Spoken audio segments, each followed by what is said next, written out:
Bitawan mo ako, Victor! Huwag mo akong hawakan! Ilayo mo sa akin yung madumi mong kamay! Kahit anong ligo at linis mo dyan sa katawan mo, isa ka pa ring maduming lalaki. At kahit kailan, hindi ka na makakabalik pa sa akin dahil ginusto mong lukohin at saktan ako! Please, Margaret, makinig ka sa akin. Hindi ko sinasadyang saktan at lukohin ka. Nadala lamang ako kay Veronica. Tumahimik ka. Kahit kailan, hindi mo na maibabalik ang pagtingin ko sa'yo. Alam mo kung bakit? Dahil ang relasyon natin, parang salamin. Sa oras na mabasag to, hindi mo na ito maibabalik pa sa dati. Kaya huli na, Victor. Huli na. Hindi ako makakapayag, Margaret. Sa ayaw at sa gusto mo, babalik ka sa akin. Tao lamang ako. Nagkakamali. Cheating is a choice, Victor. Not a mistake. I'm not good enough to forgive you. At hindi ako tanga just to trust you again. You didn't just break my heart, Victor. You broke our future. Kaya sumama ka dyan sa kabit mong mukhang ipis. Napaluha na lamang si Victor habang tinatanggap ang galit ng kanyang asawang si Margaret. Labis siyang nagsisisi sa naging reaksyon ng kanyang asawa, lalo na at malaki ang kasalanan dito. Hindi niya lubos maisip na sa isang pagkakamali niya, humantong ang lahat sa hiwalayan at ang nakakatakot pa ay pwede siyang ipakulong ni Margaret. Napahagulgol na lamang siya ng iyak nang makitang desidido na si Margaret at hindi na ito naaawa sa kanya. Malaki ang ipinagbago ng kanyang asawa, lalo pat isang mabuting may bahay si Margaret. Nililigawan niya ito at nagpakasal ito sa kanya kahit alam ni Margaret na wala siyang sapat na yaman, lalo pa at may kaya ang pamilya ng babae. Napapikit na lamang si Victor at hindi maiwasang balikan ang nakaraan nila ng asawa noong namumuhay pa lamang sila ng simple at malayo sa kanika nilang pamilya. Kaya natin to, Margaret, mahal. Alam kong darating ang araw na papabor din sa atin ang panahon. Sa ngayon, tiis-tiis na muna tayo sa kakarampot nating kita. Nako, ikaw talaga, Victor. Wala namang problema sa akin sa kung anong sitwasyon natin ngayon. Hindi man tayo mayaman tulad ng magulang ko. Ang importante, makakakain tayo ng 3 beses sa isang araw. Ang swerte ko naman talaga sa'yo, asawa ko.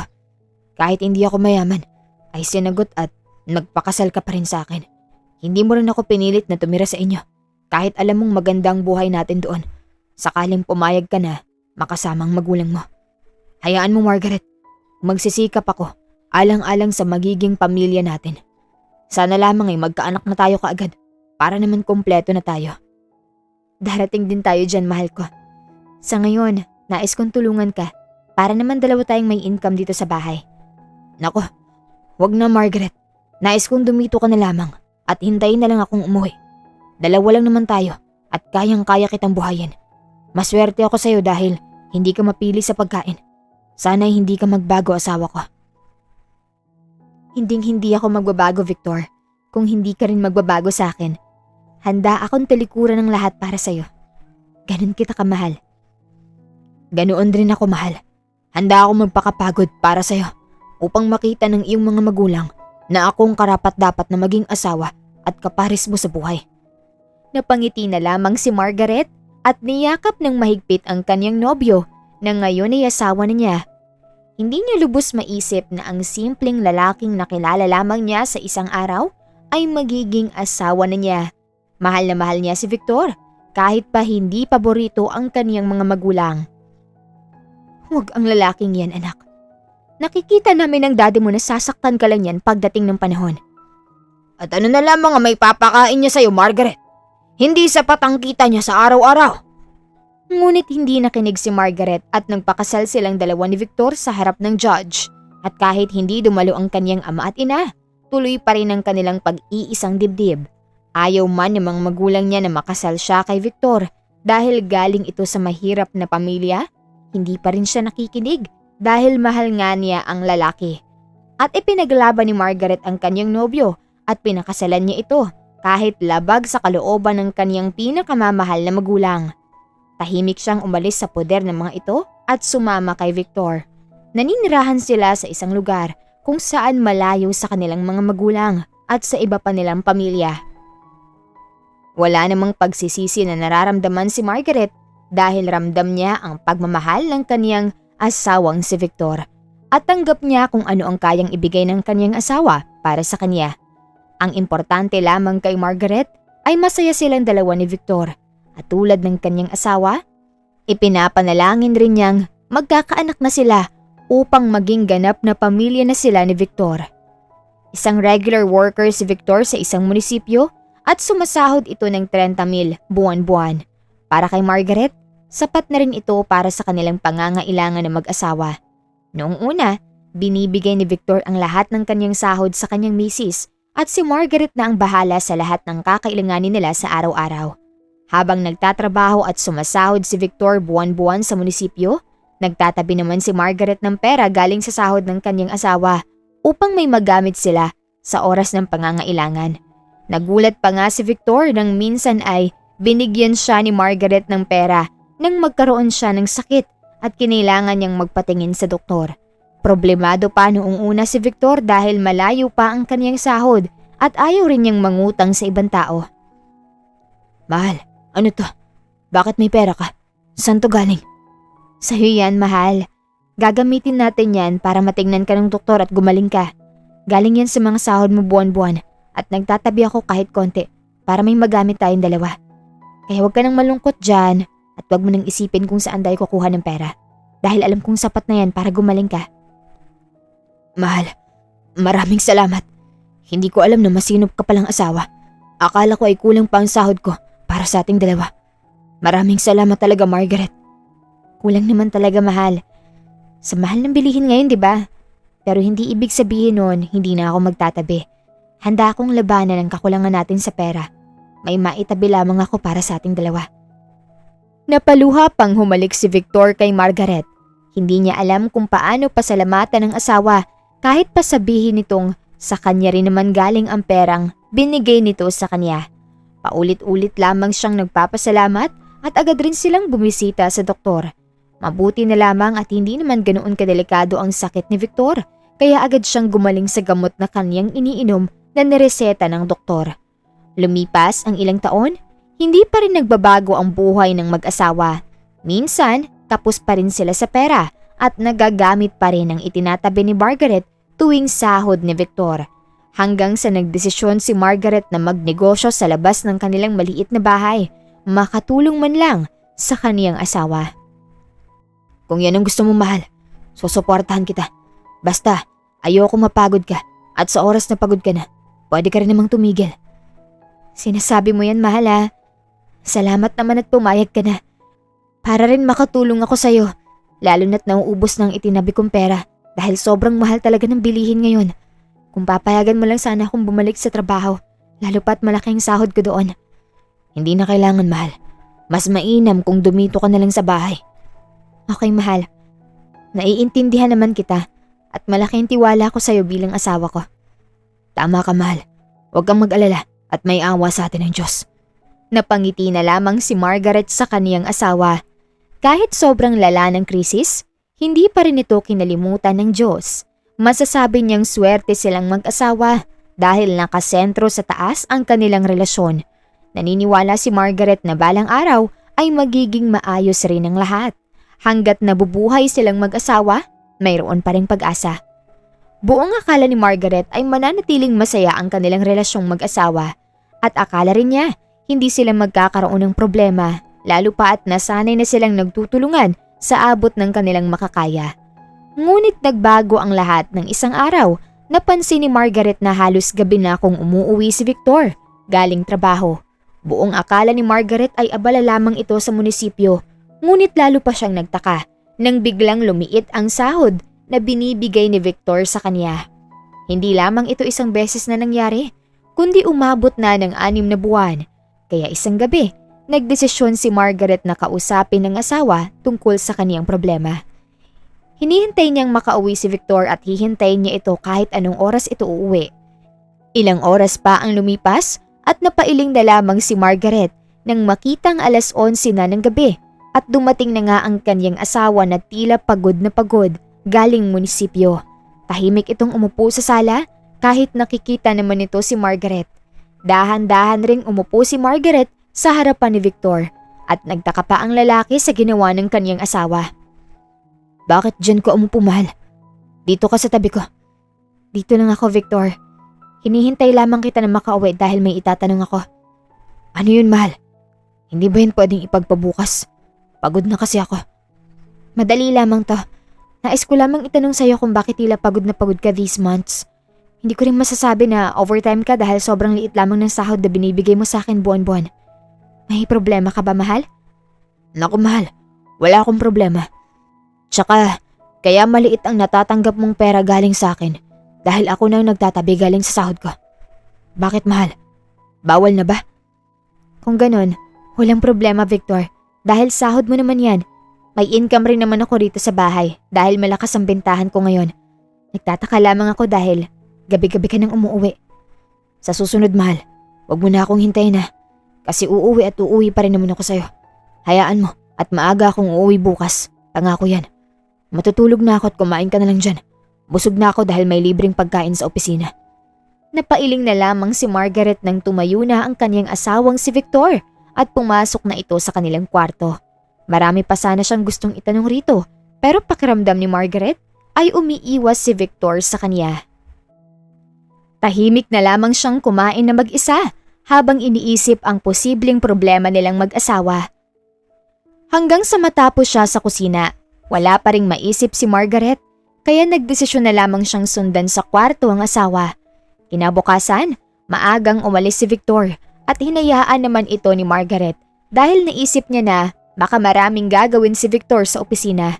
Masaya pa ring naghanda si Margaret sa kanyang mga paninda at naglilinis na rin ang buong bahay. Plano niyang magluto ng maaga para sa kanilang hapunan ni Victor dahil pinangako nitong uuwi ito ng maaga. Ngunit mabilis lumipas ang oras at matamlay si Margaret dahil 10:00 na ng gabi.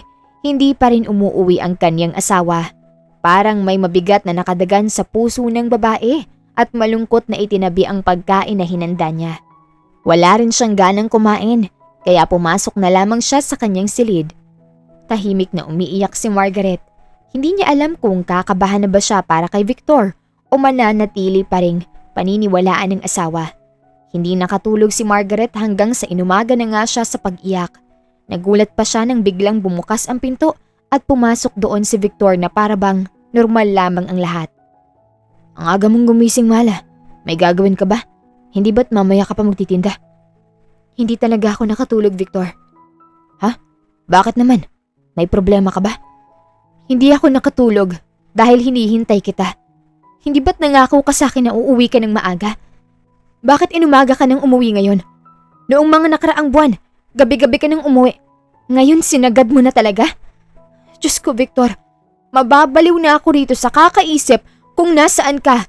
Ni text o tawag, wala ka man lang ginawa. Mahal, relax lang. Galit ka naman agad. Pasensya na kung inumaga ako nang uwi. Nagkayaan kasi kami ng mga katrabaho ko. Hindi namin namalayan ng oras. Huwag ka nang magalit dahil makukuha mo naman ang buong sahod ko ngayong buwan. Wala akong pakialam sa sahod mo, Victor. Ang sakin lang, sabihin mo sa akin kung saan at anong pinagkakaabalahan mo nitong mga nakaraang buwan at lalo na ngayon. Ano ba, Margaret? Tumigil ka nga. Nakakarindi ka na. Nagtatrabaho ako ng maayos at nagpapakapagod ako sa munisipyo para sa ating dalawa. Pwede ba? Give me a break. Kahit yan na lang, Margaret. Hayaan mo akong sumama sa mga kaibigan ko paminsan-minsan. Anong gusto mo? Tutulad ako sa'yo? Na dito lang sa bahay at sa pagtitinda umiikot ang mundo? Hindi ako ganun, Margaret. Bakit nagagalit ka? Nagtatanong lang naman ako ah. Asawa mo ako, Victor. Natural lamang na magtatanong ako. Anong gusto mo? Mawalan ako ng paki sa'yo? Sabihin mo lang, Victor. Hindi muli ako bastang tauhan dito sa bahay. Pinakasalan mo ako, Victor, para maging kapares mo. Pero sa ginagawa at pinaparamdam mo sa akin, para lamang akong isang babaeng kinuha sa poder ng mga magulang at ginawang tagabantay rito sa bahay. Tila nahimasmasan naman si Victor at dahan-dahang lumapit sa kaniyang asawa at niyakap ito ng mahigpit. Hindi niya napansin na napagtaasan na rin pala niya ng boses si Margaret at parang may humaplos sa kanyang puso nang makitang mugto o namamaga ang mata nito. Sorry na mahal. Pasensya na. Gusto ko lang namang mag-unwind dahil sobrang stress sa munisipyo. Sobrang dami naming trabaho ng mga kasama ko. Kaya nagkayaan kaming lumabas. Babawi ako, Margaret, okay? Huwag ka lang mag-isip ng masama sa akin. Hindi naman ako nag-iisip ng masama, Victor. Pero syempre hindi nawawala sa akin ang kaba at takot. Dahil hindi ka naman ganito noon. Sobrang aga mong umuwi dati at may oras ka pa sa akin. Pero nitong mga nakaraang buwan, bigla ka na lang nag-iba. Sinanay mo ko, Victor, tapos ngayon bigla ka magbabago? Sa palagay mo, ano na lang ang iisipin ko? I'm so sorry, mahal ko. Patawarin mo ko. Hayaan mo, totoong babawi na talaga ako. Babawi ka. Tapos babawiin mo rin naman ang pangako mo. Sabihin mo na lang sa akin kung anong problema. Para naman mapag-usapan natin dalawa. Anong silbi ng pag-iisang dibdib natin, mahal? Kung mag-isa mong haharapin ang problema. May problema ba tayo sa pera? Handa akong bumalik sa trabaho lalo't hindi pa naman ako buntis. Hindi, mahal. Hindi mo kailangan bumalik sa trabaho dahil kaya ko naman ang lahat. Tsaka wala akong problema, lalo na sa pera dahil may sahod naman ako. Pasensya ka na talaga, mahal, at babawi ako. Napaiyak na lamang si Margaret nang maramdaman ang mainit na yakap ng kaniyang asawa. Tila may isang mahika si Victor na ginagamit dahil bigla na lamang nawala ang lahat ng galit at pangamba sa puso ni Margaret. Napapikit na lamang ang babae nang halikan siya ni Victor sa labi. Miss na rin niya ang kanyang asawa kaya hindi na siya nagdalawang isip na tugunan ang bawat halik, haplos at yakap nito. Sa araw din na iyon, hindi na nag-isip ng masama si Margaret laban sa kanyang asawa, lalo na at hindi ito pumasok sa buong araw at natulog at sinamahan lamang siya nito sa kaniyang tabi. Napangiti pa si Margaret at hindi mapigilang namnamin ang bawat oras na kasama si Victor. Ramdam niyang bumawi ito sa kanya. Kinabukasan, maaga muling pumasok si Victor sa trabaho at napangiti pa si Margaret dahil maaga rin itong umuwi. Bit-bit nito ang paborito niyang ulam at may dala pa itong bulaklak na binibili lamang nito sa tabi-tabi. Kahit simple lamang kung tignan ang mga ginagawa ni Victor, masaya pa rin si Margaret dito. Umabot rin ng 1 buwan ang pagbibigay ni Victor ng bulaklak sa kaniyang asawa. Buong akala ni Margaret ay bumalik na sa dati ang kaniyang asawang si Victor. Ngunit biglang umusbong muli ang kaniyang pagtataka nang isang araw nagpaalam si Victor na aalis muna ng 1 buwan at magkakaroon raw ito ng field trip kasama ang kaniyang mga kasamahan sa munisipyo. Field trip, mahal? May ganun ba sa trabaho niyo? Sino na lang ang may iwan sa munisipyo kung aalis kayong lahat ng mga kasamahan mo? Mahal, hindi naman lahat. May ilan rin namang may iwan sa opisina. Huwag kang mag-alala dahil plus 10% rin ito sa aming sahod. Hindi na ako lugi, diba? Makakapag-travel pa ako at madadagdagan pa ang sahod ko. Talaga ba? Ngayon ko lamang narinig yan ah. Pero kung gusto mo talagang sumama o mandatory talaga, sige, papayagan kita. Basta mag-iingat ka doon ha. Thanks, mahal. Salamat talaga at pumayag ka. Huwag kang mag-alala at may pasalubong ka sa akin pag uwi ko. Oo na, di ka pa nga nakakaalis, pasalubong na agad ang iniisip mo. Basta huwag kang makalimot na tawagan ako. Maghihintay ako rito. Masayang naghanda si Victor ng kanyang mga gamit dahil inakala nito na hindi siya magkakaproblema, lalo pa at pinayagan siya ng kanyang asawa. Ang hindi alam ni Victor, may bumabagabag na sa isip ni Margaret sa mga oras na yon. Tahimik lamang si Margaret sa kanilang maliit na sala, habang si Victor naman ay palabas na ng kanilang kwarto, bit-bit ang isang maleta. Naalis ka na ba? Hatid na kaya kita sa munisipyo? Tsaka, bakit ang laki ng maletang dala mo? Hindi ka na bababalik? Naku mahal, iilang gamit lamang to. Ikaw naman, tsaka ayoko mapagod ka. Dito ko na lang sa bahay at ako na nga alis mag-isa. Huwag mong kalimutan na mag-lock ng pinto ha. 1 buwan rin akong wala rito. Kaya kong sarili ko, Victor. Ikaw mag-iingat sa kung saan man yung field trip ninyo. Agad na umalis si Victor matapos silang mag-usap na mag-asawa. Nakalimutan pa nitong humalik kay Margaret dahil sa pagmamadali. Seryosong sinundan ng tingin ni Margaret ang kanyang papalayong asawa at agad pumasok sa loob ng kwarto para magbihis. Siguraduhin mo lang, Victor, na field trip ang pupuntahan mo. Malaking tiwala ko sa'yo at mahal kita. Pero sa oras na malaman kong may ginagawa ka behind my back, Hindi ko alam kung anong magagawa ko sa'yo. Wika ni Margaret dahil plano na niyang puntahan ang munisipyo kung saan nagtatrabaho ang kanyang mister. Matagal na niyang naisip na puntahan ang kanyang asawa sa munisipyo, ngunit ngayon lamang niya ito magagawa. Suot ang isang formal na damit, napangiti pa si Margaret nang tignan ang kanyang sarili sa salamin at agad na pabulong dito. I miss you, Marga. Huwag kang mag-alala at darating ang araw na babalik rin tayo sa ating nakasanayang trabaho. Sa ngayon, uunahin ko muna ang asawa ko. Tahimik na lumabas si Margaret ng bahay at sumakay ng taxi.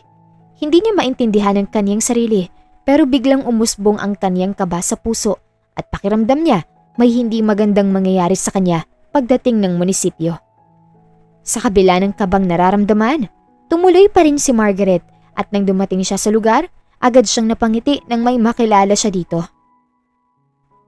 Cynthia! Hi! Marga! Oh my, it's you! It's really you! Kamusta ka na? Hindi ka ba bumalik sa trabaho? Balita ko nag-resign ka na raw bago ka ikasal. Why? I'm okay, Cynthia. Tsaka mahabang kwento eh. By the way, saan dito yung DILG department? May kailangan lang akong itanong. What is it? I'm working here and tamang-tama at nasa DILG ako naka-assign. Anong gusto mong itanong? Oh, same pala kayo ni Victor ng department. May I know bakit hindi ka sumama sa field trip ninyo? Isang buwan pa naman yon. Field trip? What? Sinong may sabi na meron kami niyan? Sobrang dami naming trabaho rito, Marga, at wala kaming oras dyan. Tsaka alam mo bang palaging absent yung asawa mo si Victor? Pasalamat talaga siya at regular employee siya rito. What? Are you sure? Hello, Marga. Of course I'm sure. Naiinis na nga kami sa Victor na yan. Bakit naman? Dahil palagi siyang wala sa trabaho. Minsan half day lamang siya. Kaya sinong gagawa sa trabaho niya, edi kaming naiiwan. Tapos tuwing break time, late rin siya. Iniisip na lang namin na umuwi siya sa inyo. Pero impossible naman yun dahil malayo kaya ang tirahan niyo. Nako, ewan ko na talaga sa lalaking yan. Bakit at paano mo ba naging asawa yan, friend? Biglang natahimik si Margaret at hindi kaagad ng kapagsalita. Hindi kaagad pumasok sa kanyang kukote ang kanyang mga nalaman. Lalo pat ang alam niya, araw-araw pumapasok si Victor. Kung ganun, saan nagpupunta ang asawa ko? Araw-araw naman siya pumapasok sa trabaho at gabi-gabi na rin kung uuwi. May time ba na nagkahiyaan kayong kumain o mag-enjoy sa labas? Of course meron, Marga, pero hindi siya kasama. Ayaw namin sa kanya, lalo pat masyado siyang hambog dito. Huwag na nga nating pag-usapan yung asawa mong yan. Nagiinit lamang ang dugo ko. Pag-usapan na lang natin ang tungkol sa'yo, Marga. Kailan ka ba babalik sa trabaho? Umiling na lamang si Margaret at dahan-dahang umatras palayo sa kanyang kaibigan. Kailangan ko na palang umuwi. May nakalimutan akong gawin sa bahay, Cynthia. Mag-usap na lamang tayo next time. Maraming salamat sa oras mo. Alis na ako. Magsasalita pa sana ang babae nang biglang tumakbo si Margaret palayo. Napakamot na lamang ito ng ulo at pumasok na sa loob ng munisipyo. Habang si Margaret naman ay hindi na napigilan ang kanyang mga luha at napaiyak na lamang habang papalayo sa lugar. Hindi niya mapigilan ang kanyang mga luha dahil kusa itong bumabagsak na parabang agos ng tubig. Iyak lamang siya ng iyak habang naghahanap ng masasakyan pa uwi. Nais niyang tawagan si Victor, ngunit nais rin niyang makauwi kaagad dahil nanghihina na ang kanyang pakiramdam. Maya-maya pa, pumara na siya ng taxi at agad pumasok dito.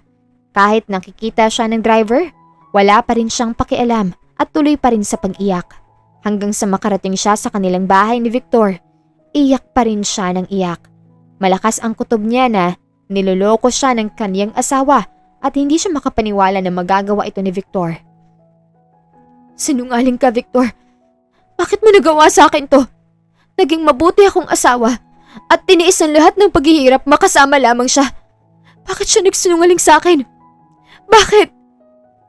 Galit na galit si Margaret at agad tinawagan si Victor. Napasingha pa siya nang mabilis itong sumagot sa kabilang linya. Mahal, napatawag ka. Nasa biyahe ka na? Sinong kasama mo? Saan nga palang exact location ng field trip ninyo? Bakit mo naman natanong, mahal? Basta sa field kami ngayon at wala sa opisina. Bakit? Bawal ba magtanong, Victor? Sabihin mo sa akin ang totoo ngayon din. Kung hindi, Mapipilitan akong tumawag kina mommy at daddy at hihingi sa kanila ng tulong para mahanap ka. Huwag mo akong subukan, Victor. Ano bang nangyayari sa'yo, Margaret? Hindi ba't nagpaalam naman ako sa'yo? Ano na naman bang ipinuputok ng butchi mo dyan? Nakakahiya ka sa mga kasama ko. Alam mo nasa biyahe ako, tapos bigla ka nalang magagalit dyan. Talaga? Bakit ka defensive? Paano kung sabihin ko sa'yo na alam ko na nagsisinungaling ka sa akin? Na wala naman talagang field trip na gawa-gawa mo lang to. Paano kung sabihin ko sa'yo na galing ako sa munisipyo at nagkita kami ng dati kong katrabaho na kasamahan mo rin ngayon? At siya mismo ang nagsabi sa akin, kaya ako nalaman ng totoo. Paano kung sabihin ko sa'yo na alam ko nang hindi naman talaga totoong may field trip kayo ngayon at alam ko na mga pinaggagawa mo sa mga nakaraang buwan? Ha, Victor? Ako ba yung niloloko mo? Sa dami-rami mong pwedeng gawin, ang pagsisinungaling pa talaga? Bakit? Inakala mo ba na hindi ko malalaman ng totoo? Ano ba tingin mo sa akin, Victor? Walang utak? Nasaan ka at pupuntahan kita? My goodness, Margaret. Malala ka na. Bakit ang dami mong hinala sa akin, ha? Bakit ka pumupunta doon? Naghahanap ka lang ba talaga ng gulo? Alam mo, bahala ka sa buhay mo. Basta alam ko nagtatrabaho ako at hindi ako nagloko. Bakit pa ako magloloko gayong may asawa na ako? Kung totoong niloloko kita, sana noon pa. Nababaliw ka na ba? Mag-usap na lamang tayo pag uwi ko dyan sa bahay. Walang hiya ka talaga, no? Imbes na aminin mo sa akin ang mga pinaggagawa mo, ikaw pa ngayon ang galit.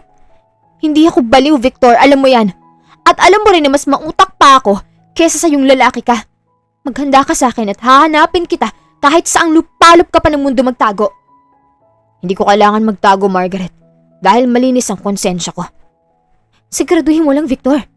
Dahil sisiguraduhin kong magsisisi ka sa oras na malaman ko kung sino at ano talagang itinatago mo sa akin. Galit na binaba ni Margaret ang tawag at napasabunot na lamang sa kanyang sarili. Galit na galit siya para sa kanyang asawa at galit na galit rin siya sa kanyang sarili. Bakit hindi mo to agad napansin, Marga? Bakit wala kang napansin sa asawa mo? My goodness! Sobrang talino mo pero naisahan ka lang talaga ng utak palangka na yun. Ano bang nangyayari sa'yo at tila nakalimutan mo na kung sino ka? Mas lalo pang umusbong ang galit ni Margaret at pinagbabato ang lahat ng bagay na nakikita niya sa loob ng bahay. Buong araw na wala sa wisyo si Margaret at hinayaan lamang ang kanyang sarili na ilabas ang lahat ng galit niya sa puso. Iyak lamang siya ng iyak hanggang sa kusang tumigil ang kanyang mga luha sa mata. Kinabukasan, kalmado siyang umupo sa kanyang kama. Naisip niyang sundan si Victor sa kung saan man ito magpunta at naisip niya na ang tanging makakatulong sa kanya ay ang kanyang mga magulang. Maya-maya pa, agad niyang tinawagan ng kanyang ina kahit nagdadalawang isip siyang humingi ng tulong dito pero desidido na siyang mahanap si Victor at alam niyang ang kanyang mga magulang lamang ang tanging tutulong sa kanya. Ilang saglit pa, sumagot na ang ginang sa kabilang linya at napatigil hininga pa si Margaret nang tawagan siya ng ginang. Marga, iha, is that really you? Bakit hindi ka sumasagot? Mom, Mommy, oh goodness sweetie, may problema ba? Akala ko na paano ka na dahil hindi ka na tumatawag sa amin ng dad mo. How are you, anak? Napakagatlabi pa si Margaret at agad pinigilan ang paghikbi. Ayaw niyang marinig ng kanyang magulang na umiiyak siya at problemado siya sa kanyang asawa. Lalo pa at ipinaglaban niya noon si Victor at mas piniling sumama dito kesa sundin ang payo ng dalawang matanda. I'm fine. I just need your help, Mom. Kailangan ko ng tulong ninyo ni Dad. Anything for you, Iha? No, tell me everything, anak. Agad na isinalaysay ni Margaret ang tungkol sa pag-alis ni Victor at nais niya lamang malaman kung nasaan ito. Agad naman siyang naiintindihan ng ginang at lihim siyang nagpasalamat nang hindi na nagtanong pa ang kanyang ina. Lalo pa at hindi niya sinasabi ang ibang istorya tungkol sa kanyang nalalaman kay Victor. No problem, anak. You know you can always count on us. Miss na miss ka na namin ng dad mo. Baka may oras ka at dalawin mo naman kami rito sa bahay. I will, Mom. And thank you. Miss ko na rin po kayo. Text niyo agad ako kapag nahanap niyo na si Victor. Agad na binaba ni Margaret ang tawag at napatingala na lamang siya sa taas. Nararamdaman niya muli ang pagbabadya ng kanyang luha kaya agad niya itong pinigilan. Nakatulog lamang siya nang hindi man lang nakaramdam ng gutom. Kinagabihan, nagising siya nang matanggap ang mensahe ng kaniyang ina at napangiti siya nang mabasa ang address kung nasaan ang kaniyang asawa. Got you, Victor. Humanda ka talaga sa akin kapag mapatunayan kung may babae kang kinakasama ngayon. Agad na naghanda si Margaret at kahit madilim na ang paligid, sumakay pa rin siya ng taxi at nagpahatid sa lugar. Pagod at gutom na rin si Margaret pero hindi niya ito iniinda. Ang nais lamang niyang mangyari ay makarating na sa lugar kung nasaan si Victor. 8 oras rin ang kaniyang biyahe at halos mawalan na siya ng lakas na bumaba sa taxi. Mabilis siyang nagbayad at kumain muna sa isang restaurant bago pinuntahan si Victor sa isang hotel. Napailing pa si Margaret nang mapagtanto niyang nasa mamahalin na hotel ang kaniyang asawa. Tahimik siyang umakyat sa taas at hindi pinansin ang tanong ng ilang tauhan sa hotel kung saan siya tutungo. Mabilis ang naging pangyayari. Nakita na lamang ni Margaret ang kaniyang sarili na nasa harap na ng kwarto kung nasaan si Victor. Nanginginig pa ang kaniyang mga kamay habang dahan-dahang kumatok sa pintuan nito. Ilang saglit pa ay bumukas ang pintuan at isang babaeng may katandaan sa kanyang edad ang nagbukas ng pinto at agad nagtagpo ang kilay nito nang makita siya.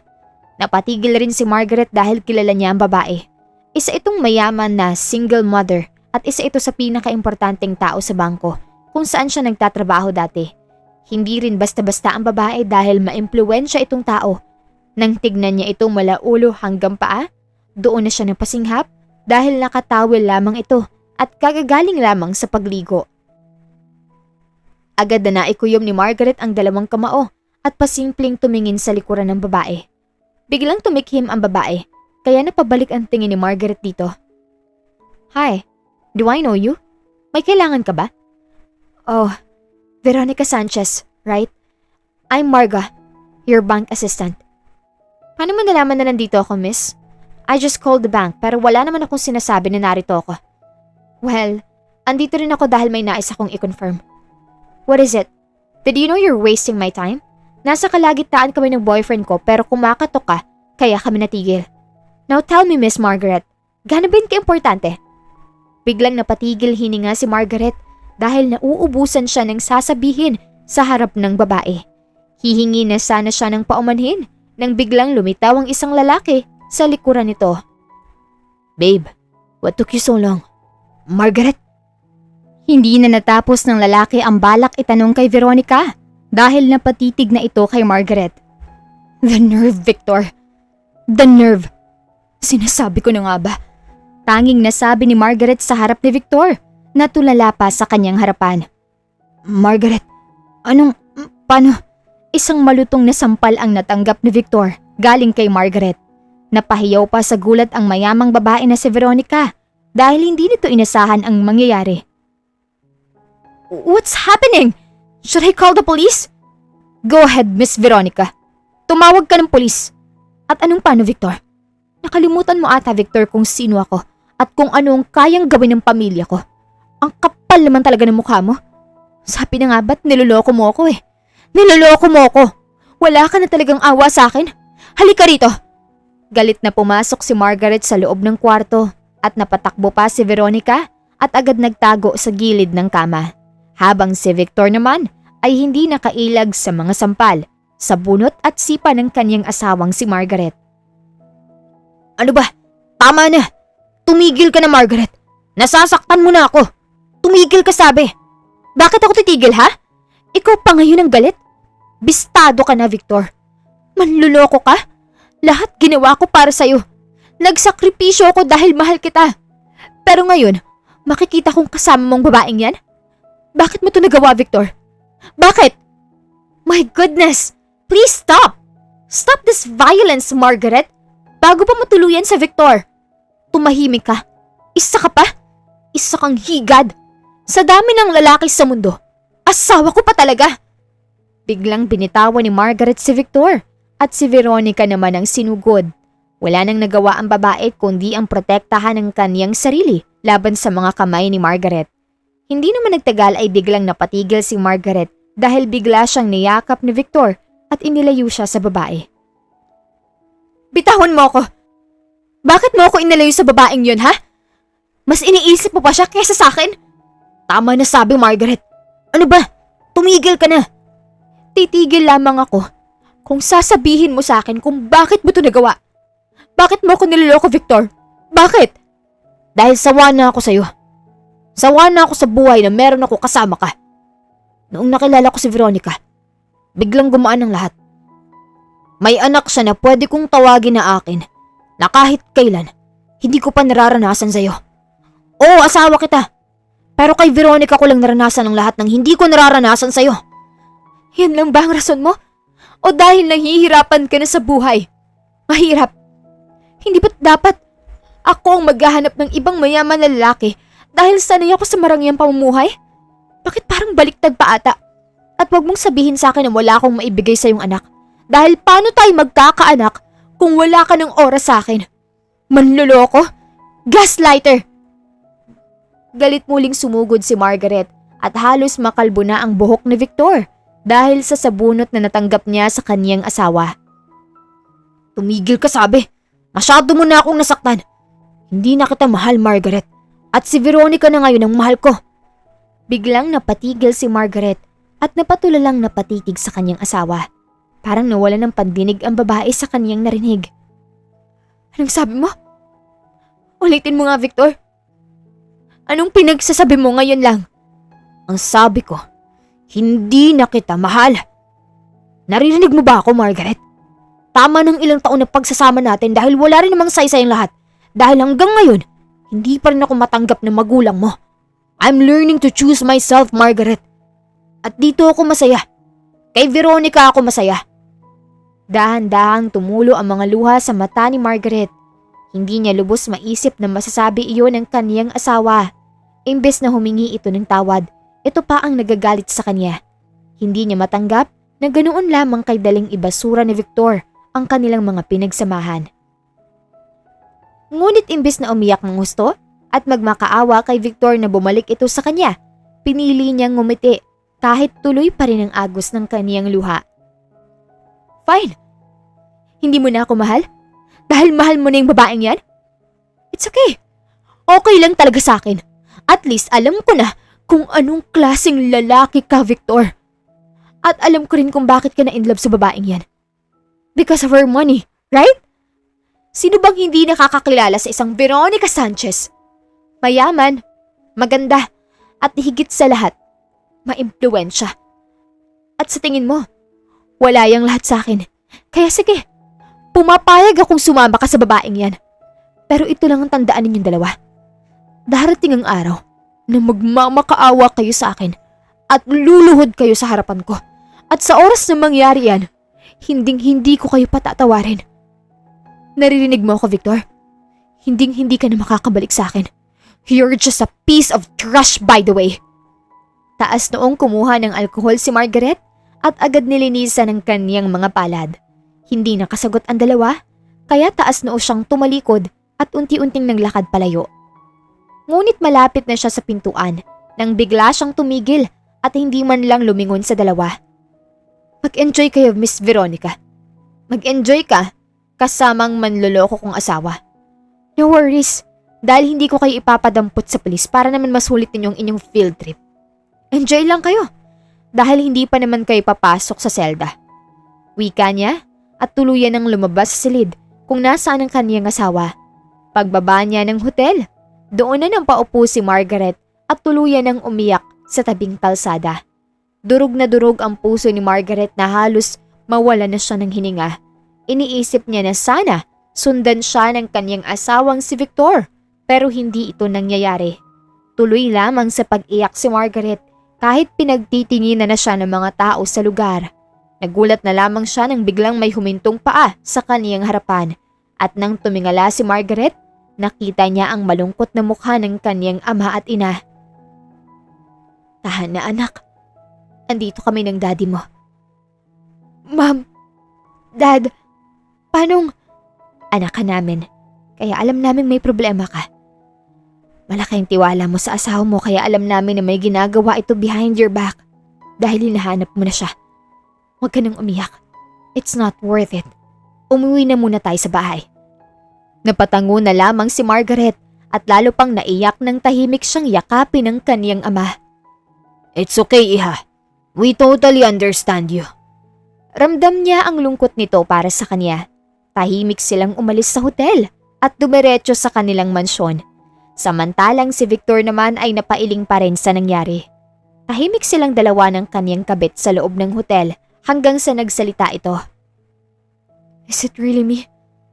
Ako ba talagang pinipili mo? At hindi ang asawa mo, Victor?" "Of course, babe. Tinatanong pa ba yan? Sasama ba ako sa'yo dito kung hindi ikaw ang pipiliin ko?" "Pero paano kung pumuntay ng police station? Ay di makukulong tayo." "Hindi yun mangyayari, Veronica. Kilala ko si Margaret. Hindi yun lalaban, lalo pat alam niyang wala siyang makukuha sa akin. Hindi ako babalik sa kanya kahit ipakulong niya pa ako. Mark my word." "Sure ka ha? Mabuti na lamang at hindi niya ako gaanong nasaktan kanina. Kung hindi, ipapadampot ko siya sa mga pulis." "Calm down, babe. Ngayong nahuli na tayo. Tiyak kong wala na yun sa bahay. Mas marami na tayong oras sa isa't isa. At hindi na natin kailangan magtago."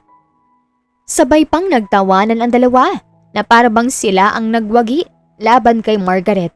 Mabilis ang paglipas ng linggo. Habang nagsasaya sina Veronica at Victor, kabaliktaran naman ang nararamdaman ni Margaret. Tahimik lamang ito sa loob ng kanyang silid at hindi rin ito lumalabas ng bahay. Nababahala tuloy ang mga magulang nito, lalo pat tila nang wala ng direksyon ng buhay ng kanilang nag-iisang anak. Hanggang sa lumipas ang isang buwan, nagdesisyon ng mag-asawa na kausapin na si Margaret. "Marga, Iha, wala ka pa bang planong lumabas rito sa bahay?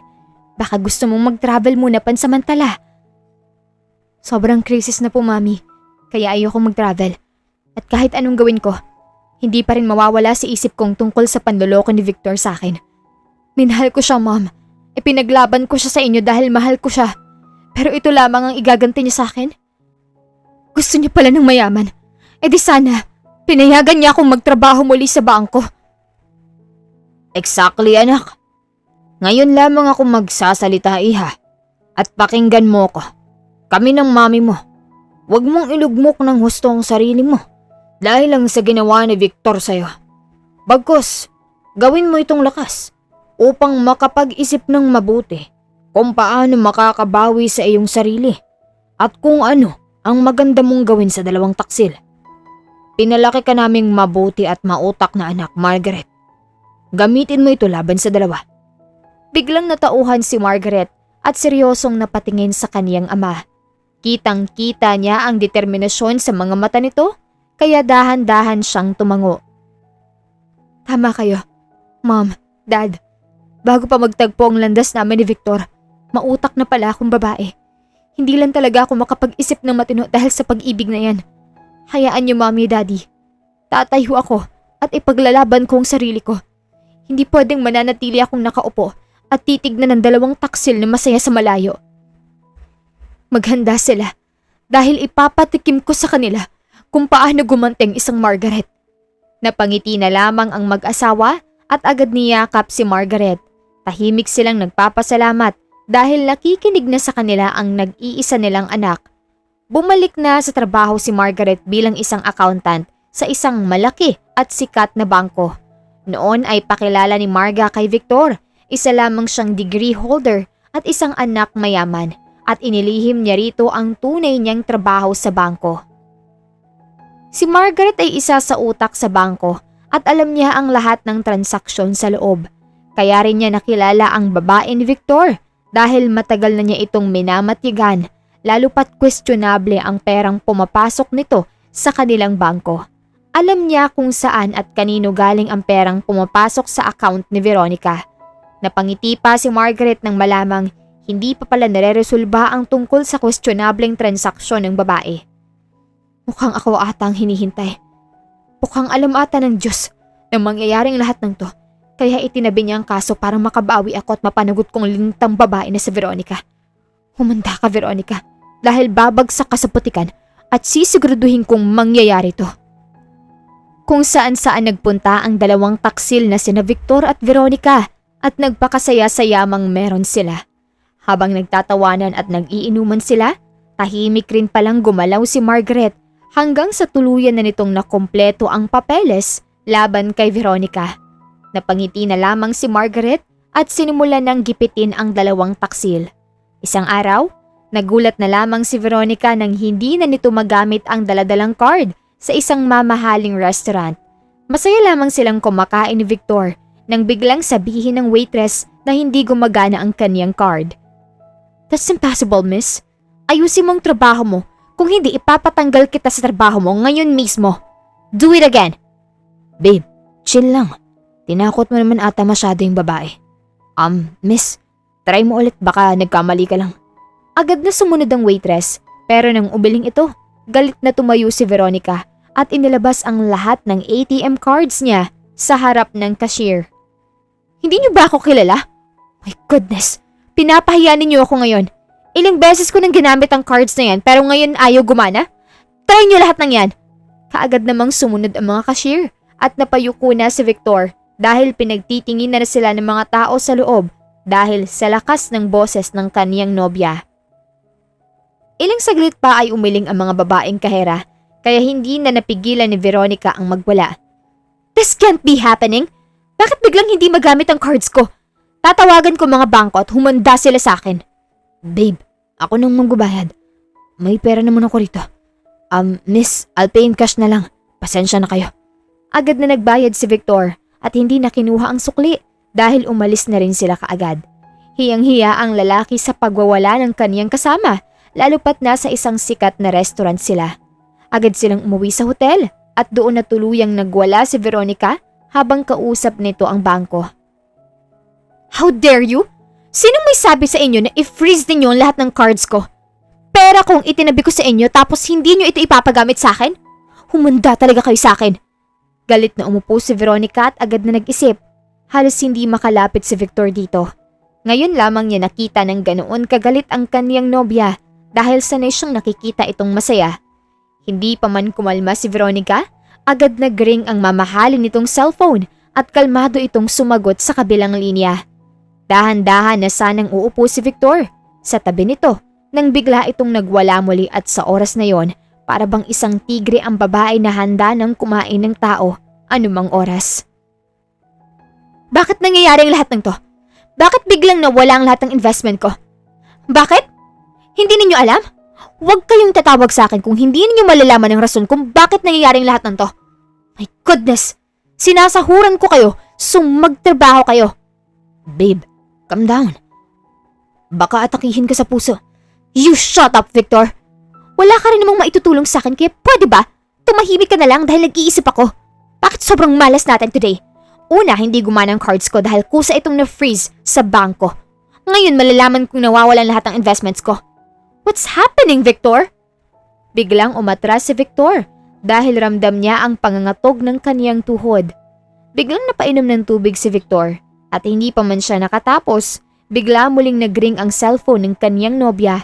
Agad na lumayo ang lalaki dahil malakas ang pakiramdam niya na may ikakagalit pa si Veronica sa oras na sagutin nito ang tawag. At hindi nga siya nagkamali dahil bigla na lamang nagsisigaw si Veronica at pinagbabato ang lahat ng gamit na nakikita nito sa harapan. "Diyos ko, bakit nangyayari ito sa amin? Bakit parang sunod-sunod ang problema namin ngayon ni Veronica?" Napag-alaman ni Victor na nasangkot sa ilegal na transaksyon ng ilang negosyo ni Veronica at ngayon nga ay nalaman na ito ng otoridad. Gulat at takot ang nararamdaman ni Victor at hindi niya alam kung paano tutulungan ang nobya. "Veronica, tama na. Naubos mo na ang gamit natin dito sa hotel. Wala na akong pambayad." "You shut up! Kung wala kang maitutulong sa akin, tumahimik ka. Hindi ko alam kung bakit at paano ito nangyayari sa akin, Victor.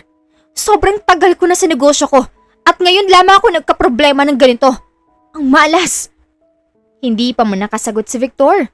Muling nag-ring ang cellphone ni Veronica at sa oras na yon ay ang bangko na ang tumatawag. "Now you guys tell me kung bakit ninyo kusang pinatigil ang paggamit ng aking cards. You better explain it to me. Kung hindi, gagawin kong lahat para mawalan kayo ng lisensya."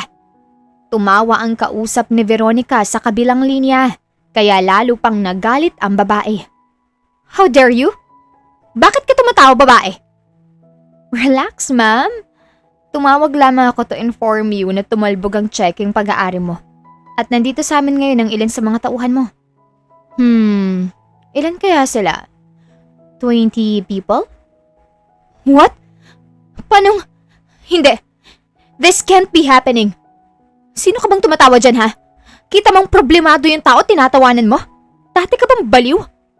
Oh, sorry po, ma'am, kung nakalimutan kong magpakilala sa'yo. This is Margaret po pala. At bumalik na ho ako sa trabaho. How I miss working with the bank.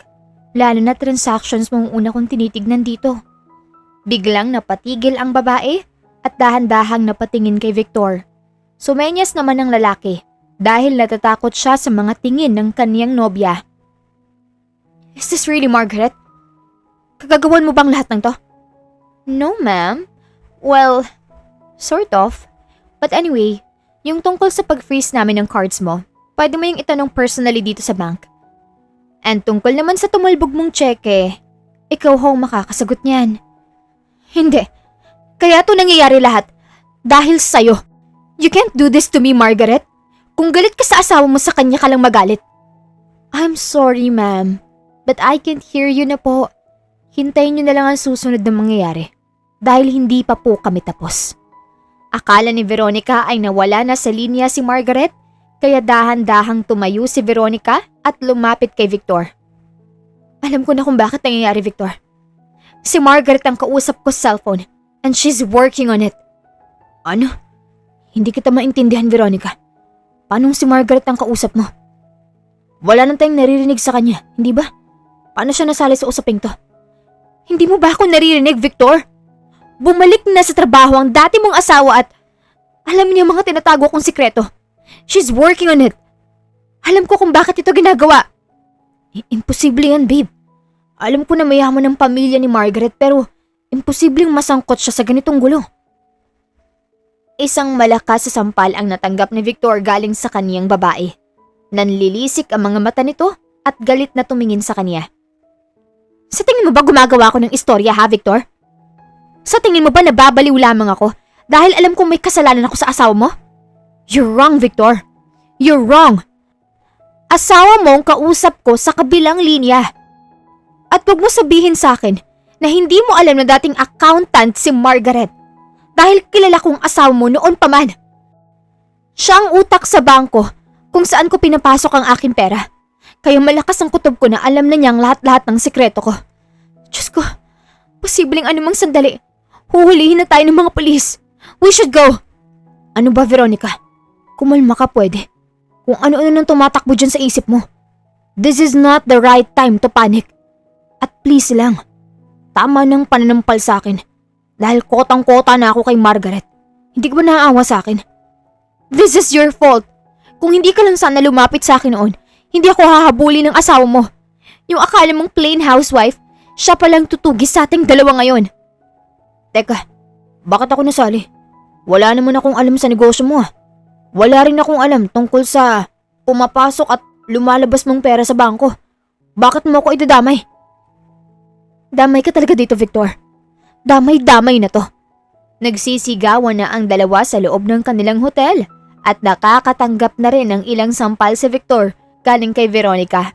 Ang hindi nila alam, nakikinig lamang si Margaret sa kabilang linya at napangiti na lamang ito ng malawak. Hindi pa ako tapos, Veronica.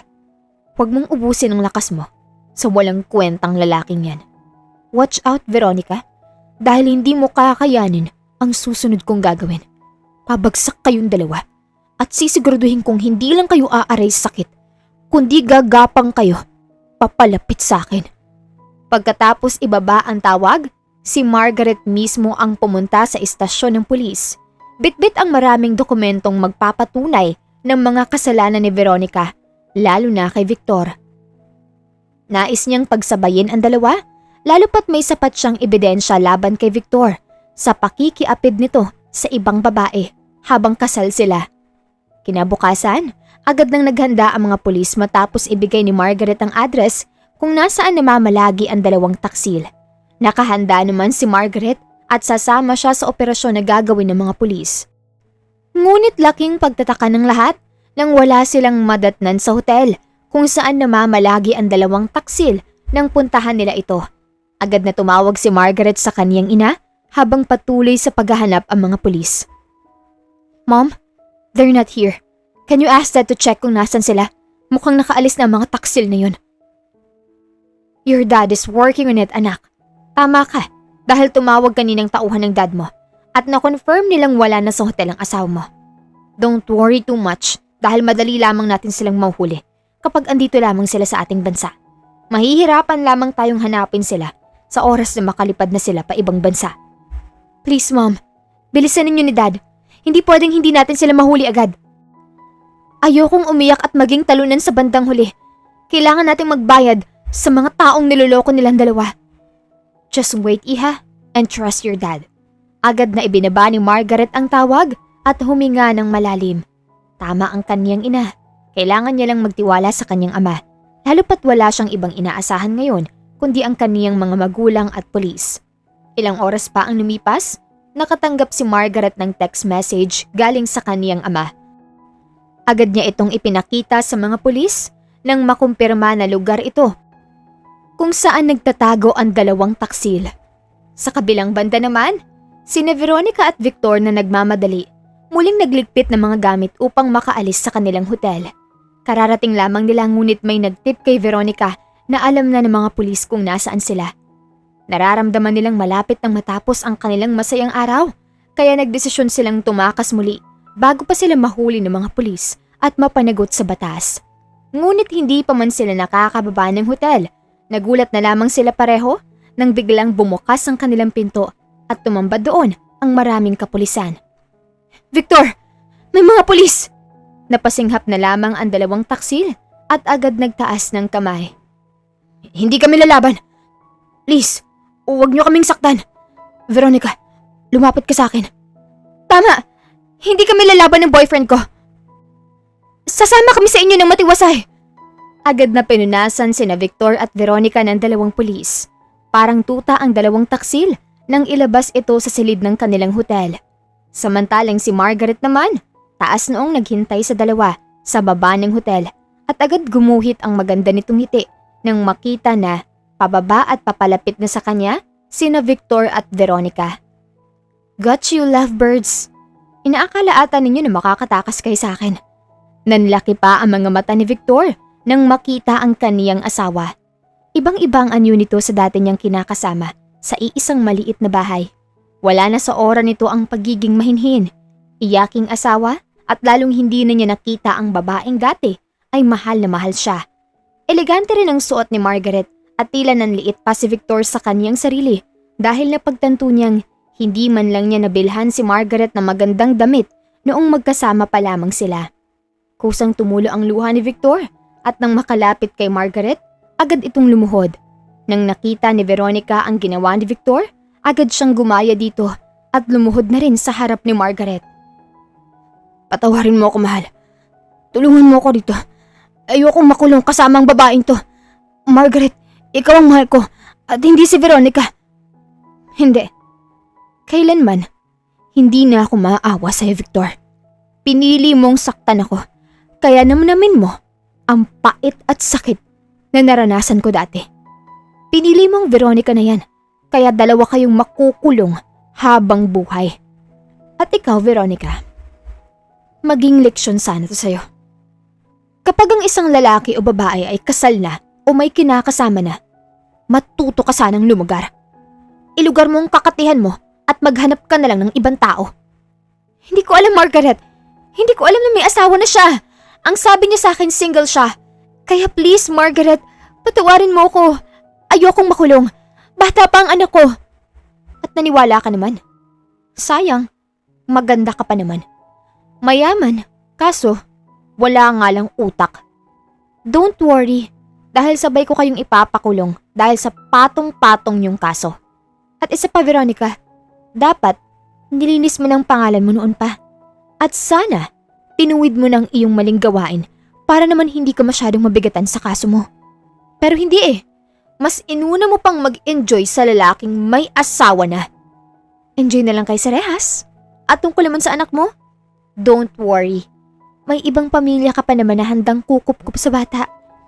No! No! Hindi pwede! Ayokong mawalay sa anak ko!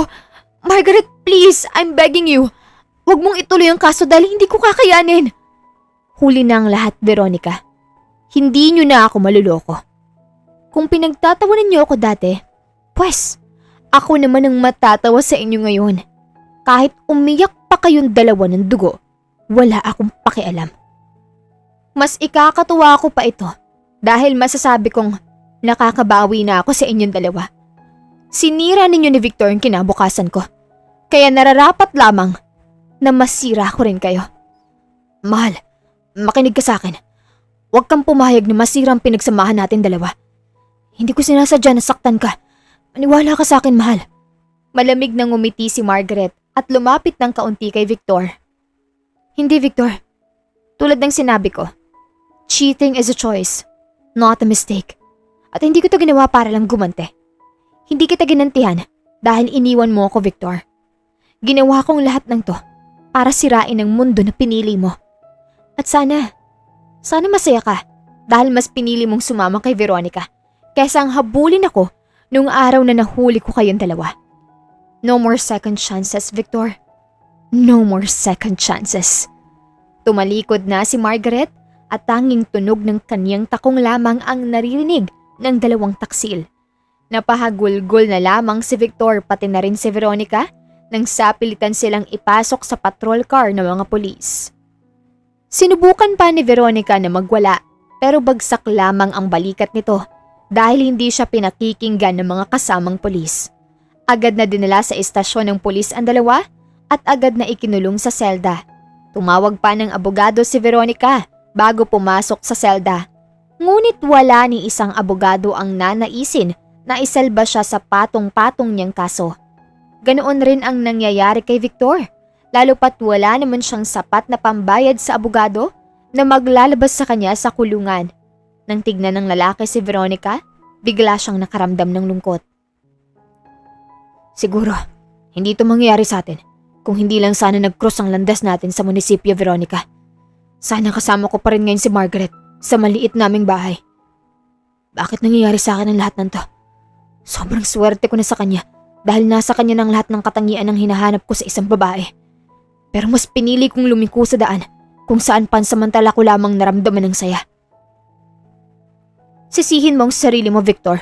Huwag ako. Dahil ikaw ang unang lumapit sa akin. At kung hindi lang siguro tayo nagkita sa araw na yon, sana kasama ko pa ngayon ang anak ko. Hindi pa mabibisto ang mga negosyo ko. Kasalanan mo to, Victor. Kasalanan mo. Napaiyak na lamang muli sa galit at pagsisisi si Victor at ganoon rin si Veronica. Habang nagsisisi ang dalawang taksil, unti-unti namang nauubos ang perang itinago ni Veronica sa bangko. Kinuha ng mga pulis ang perang nakapangalan kay Veronica at ibinalik ito sa lahat ng mga investor nito. Patong-patong na kaso ang kinakaharap ngayon ni Veronica. Mayroong kasong fraud, money laundering at ang pakikiapid nito sa asawang may asawa na. Nadadagdagan pa ang kaso ng babae dahil nalaman ng mga pulis na tumatanggap rin pala ng kickbacks si Veronica galing sa mga malalaking politiko. Kaya pala sobra-sobra ang perang pumapasok dito sa bangko. Habang si Victor naman, naisama sa kasong fraud at money laundering na kaso ni Veronica dahil matagal rin niyang nakasama ang babae at posibleng may alam siya sa sekreto nito. Mahaharap rin si Victor sa kasong concubinage pati na sa VAUC. Dahil sa ginawa niyang pananakit, hindi lang pisikal kundi pati na rin emotional sa kanyang asawang si Margaret. Kahit anong pagsisisi ng dalawa, wala nang pakialam si Margaret sa kanila. Habang naghihirap sila sa loob ng selda, masaya naman si Margaret sa labas. Para kay Margaret, pumabor na sa kanyang panahon. Habang nawala na kay Veronica at Victor ang lahat, mapapera man, pangalan at reputasyon, ang siya namang pagbalik ng dating masayang buhay ni Margaret. Mas lalo pang yumaman si Margaret dahil sekreto siyang tumatanggap ng perang nagkakahalaga ng 100 million galing sa gobyerno bilang reward niya sa pagiging whistleblower.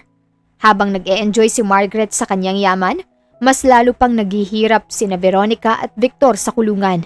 Wala ni isang pamilya ang dumalaw sa dalawa.